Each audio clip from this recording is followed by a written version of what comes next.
Good morning, and this morning I want to talk about Google Stadia again because yesterday we got Stadia Connect, which was a 25-minute video uploaded onto YouTube that gave us a little bit more information about Connect, specifically in relation to pricing and also the games that were on offer. And I have to say, after watching it, and I actually watched it through twice, I came away more confused than I was before I started. And specifically on price, I wasn't exactly sure what was going on. Was it a flat fee? Are you going to have to buy games? Whatever. And then I started seeing people's videos and people were saying, well, you're going to have to pay this monthly fee. And then, yeah, you are going to have to buy games. But it is a little bit more complicated than that. So let's just go down the page because this is the Stadia website. And if we go down the page, we'll get to the pricing. And it's a little way down. There you go, we got the pricing. We've got two models here, although there are 3 SKUs of this. But let's have a look at Stadia Base first. We've got Stadia Base, which is not coming until next year, and we're not absolutely sure when next year, but this is going to drop next year. And that's going to be free. You're not going to have to pay anything to have access to Stadia. And that's going to allow you to play games at 1080p, 60 frames per second, and you're going to have stereo sound. But the thing underneath this is where it gets interesting. Buy games whenever you want. And then access to free games that are released regularly? No. So you're going to have to buy games and you're not going to have access to any free games. And it says Stadia Pro discounts. Obviously, you're not going to get those as well. But they're not detailing, 1, what the free games are, and 2, what the discounts really are. I mean, there's no real information about what discounts. I mean, maybe you'll get 10% off a game if you have it on Pro, but then again, I don't know. I don't know how that's going to work. But moving over to Pro, we've got, it's going to cost you $8.99 a month in the UK, $9.99 a month in the US, I believe.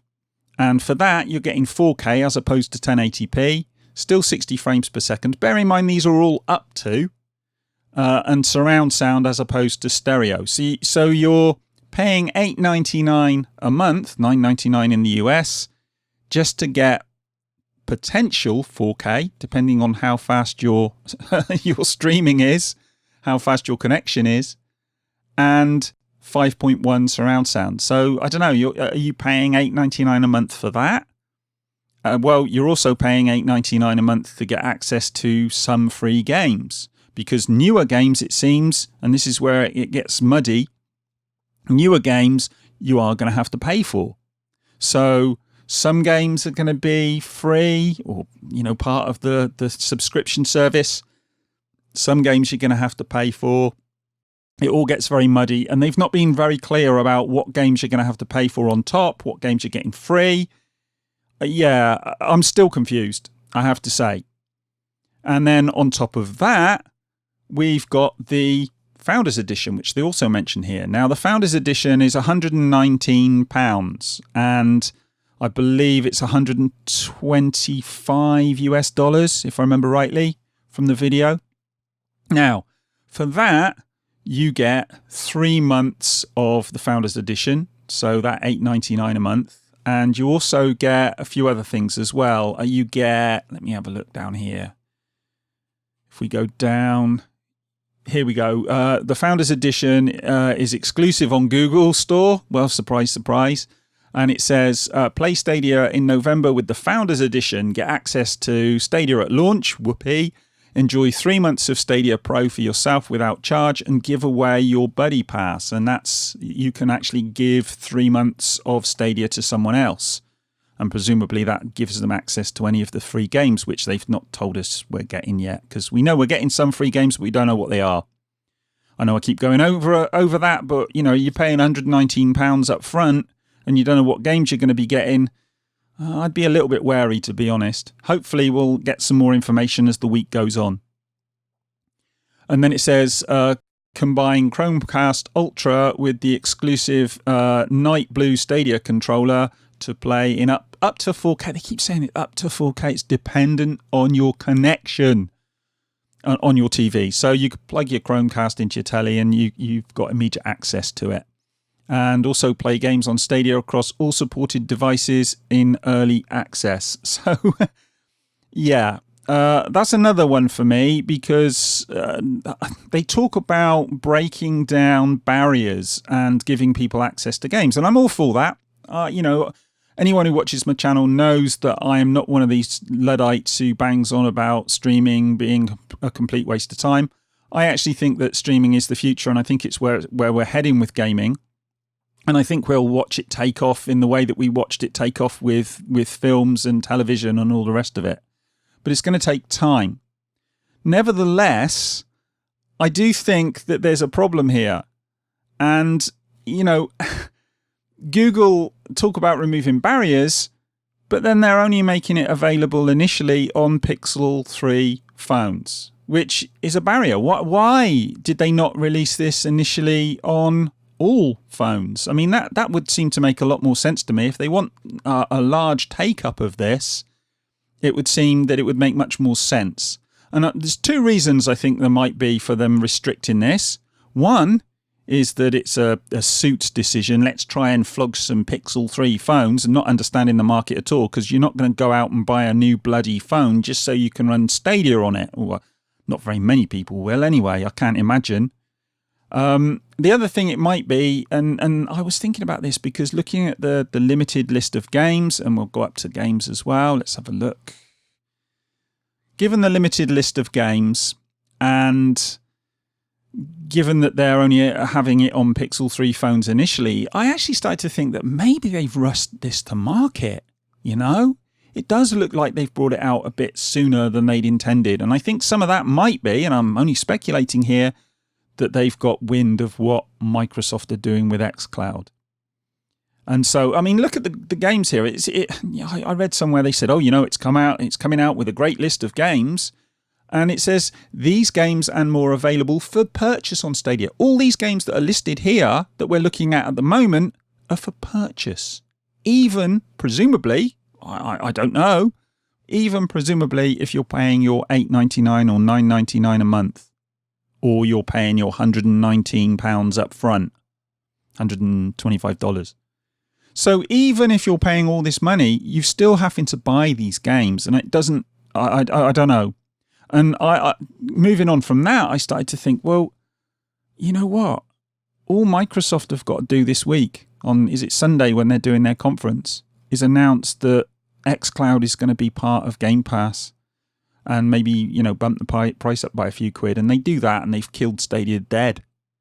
Because the number of games that will be available on their streaming services at launch, and they've already talked about hundreds of games at launch, it's gonna make Stadia look pretty insipid, pretty anemic. So I don't know. I initially, when I first saw Stadia, I found it interesting, and I wanted to sort of have a look at it and see how it fared, and I was hoping it would add some competition to the market. But at the moment, I'm looking at it and I'm not really thinking that it's adding a great deal. And I think that with Microsoft, with xCloud, if they do something like that and they bring xCloud in as part of Game Pass, or they merge them into something under a new name or something like that, then it's going to cause real problems for Google. And we've already got Sony with their PlayStation Now, and they've now gone over to the Azure servers. Now I think PlayStation Now is a little bit overpriced, but they only have to come in aggressively, reduce the price, add more games in, and add more new games or whatever into the service. And again, they're giving Google a real hard time because the lineup of games for Google isn't stellar at the moment. And as I say, it could improve. But for me, I don't know. I've gone from, when I sat down to watch this yesterday, I was quite interested. And I have got some issues with things like latency and all the usual stuff. But I was interested in it. But having looked at the pricing model and what you're getting for the money, I don't know. I'm, and this shouldn't be, but I'm less interested now than I was before I sat down to watch it yesterday. And that's not good. That's not good for Google. I think during the week, they need to give us more information. They need to give us more games specifically. And the other thing they haven't got And they really need. They have no exclusives. So they haven't got the back catalogue. You know, this list of games, while most of these are decent games, it's not a massive list. And they haven't got exclusives. So the two things that will help you sell your system, they haven't really got. But anyway, look, that's what I think. I was hoping for Stadia to be a lot better than it seems at the moment. I think it could improve. I think it could be great moving forward if they really knuckle down and try and do something with it. But for the time being, I don't know. That's not good for me. It's not good to come away from watching a video about this that gives us more information, and one, being confused, and two, being less interested. And I think that Google have got a problem there. I really do. And I think a lot of commentators have had the same response as me. Some of them far more negative than me.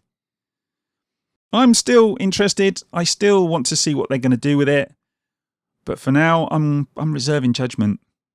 But let me know what you think in the comments. I was having a conversation on Twitter yesterday, and it was quite interesting. And you know, we had slightly different views on it, and trying to hash it out. So come in the comments, and we can try and hash out what we feel about this. But for the time being, yeah, I'm still on the fence, I think. Right, anyway, that's me done. I will speak to you in the next one. Bye.